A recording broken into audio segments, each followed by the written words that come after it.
I'm just thinking of the song, the second to last song. Um, the what will I say? What will I do? But give this heart, oh Lord, completely to you. And you see, it's a beautiful thing when I think about that and I think about my life. You see, because God didn't come and demand for me to give him my heart. He didn't say, well, if you'll just give me your heart, then I can do something for you, bro. That's not what it's like, right? And if we thought about it in the terms of a relationship, we would never look at it that way, right? Guys, you're never gonna find a woman that's gonna give her heart completely over to you unless she feels that you don't possess the ability to do her harm. She's never gonna allow her heart to be completely unconcealed in your presence unless she sees that you don't possess the ability to do harm, and that you only possess the ability to want to do her good, to protect her heart, to guard her heart, to comfort her heart, to care for her heart, to cherish her heart. If you think her heart's beautiful, then you'll find her giving her heart completely over to you. You'll find her giving herself completely over into your hands. And it's the same kind of thing with God. God doesn't demand that we give him our hearts. What he does is he sits with us. And he reveals himself to us in the person of Jesus Christ and through the gospel. And what he does by doing that is he persuades us of how beautiful and precious our heart is to him. And that he's actually the only one that can keep our hearts. Because by the time he gets to us, we already knee deep in keeping our own hearts. We've already encountered things that tried to hurt our hearts, and we already knee deep in trying to keep our hearts from the hurt. It's like the Pink Floyd movie, The Wall. Tear down the wall. Tear down the wall. And it's figurative because that guy built up walls in his heart because he was so afraid and so ashamed of what people would think if they actually saw him. Because if you know the movie, the guy had gone off in war. And the guy had experienced some horrible things at war. And if any of you that have been at war or been in the service and know people that have been at war, you know people that have done horrible things and had to do horrible things to survive. And you may have had to do horrible things. And so the whole movie was built around this premise of the walls this guy built up, lest anybody see into his heart, see who he really is, and despise him and hate him and want to hurt him. And the movie outlines the pain of the walls coming down. Tear down the wall. And it's got this image of a judge that's just chastising him. Right? Well, man, the world has come and brought pain to our hearts. And we've, in some form or fashion, built up a wall to try to keep our heart from pain because we don't know enough, but we know that the heart is not supposed to feel pain. We know when the heart feels pain, it's like the flashers go off. Danger, danger, danger. This pain isn't right. It's not right. It's not right. And so we get busy trying to protect our heart. So by the time God finds us, we knee deep in walls. And so he don't just come and say, give me your heart. He romances us. He doesn't tell us to tear down the wall. He brings the wall down by revealing the goodness in his heart to us. He reveals to us that he doesn't despise us because we weren't able to resist the death that was in this world. He reveals that he doesn't despise us because of how we reacted when we encountered the death in this world. He reveals to us that he's intimately acquainted with what death does to us and how death has hurt our heart and caused us to take up our own lives and try to build up walls to protect ourselves. He's intimately acquainted with how that could happen to us. He never expected that we could resist death. He gets it. And he reveals that to us in the face of Jesus. And what happens is we begin to see this guy knows.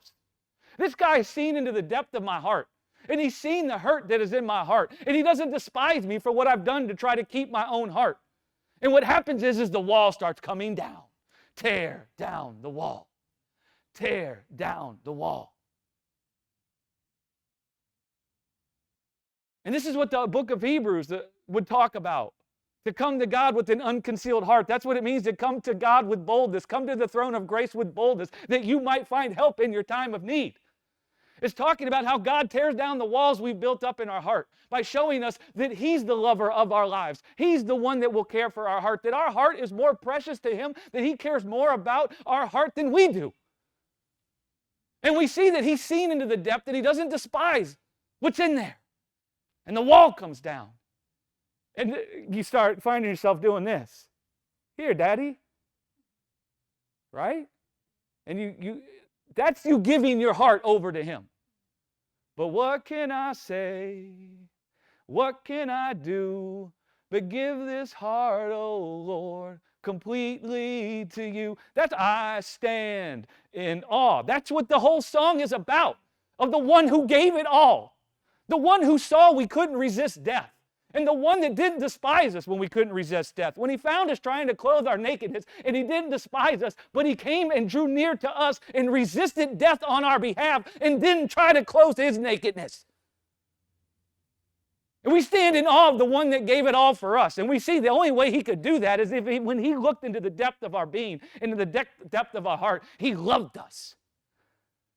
You end up standing in awe of that. And you find it's an organic thing.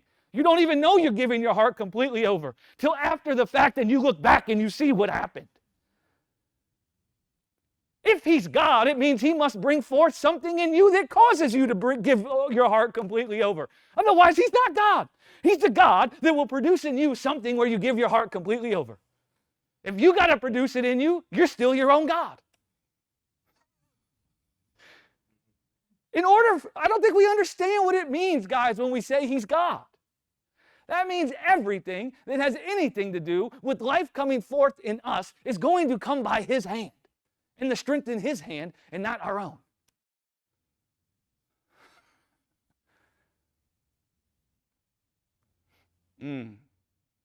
Recently I'm on a tangent of standing in awe. Because for so long I thought God despised me when I was filled with fear. I thought God despised me for the things that I did when I was filled with fear and torment, and the things that I did to try to comfort myself. I thought he looked at me and was like, why won't you just resist? And then I realized God's the only one that could resist death. And he never expected for me to resist death. And then you start seeing in the scriptures everywhere where it says, consider you have not resisted sin unto blood, but consider the one who has endured, looking unto Jesus, right? God never expected you to be able to resist death. That's what it means to resist sin. Guys, we get so focused on sin and we don't understand that so many times in the scriptures, when it uses the word sin, it's referring to the wages of sin, which is death. And so you could say, does God expect you to resist death? Does God think that you possess the ability not to try to come down off the cross? He knows he's the only one who wouldn't come down. He knows he's the only one that can resist death. He doesn't despise you, man. Oh, man. Then you start experiencing a level of intimacy that will rock your world all your days. And you just can't help but tell everybody about it, right? And then they see you act like a crazy man. People want to know why I act like a crazy man? Because I've experienced what I'm saying. And it's rocked my world. Right? Hallelujah.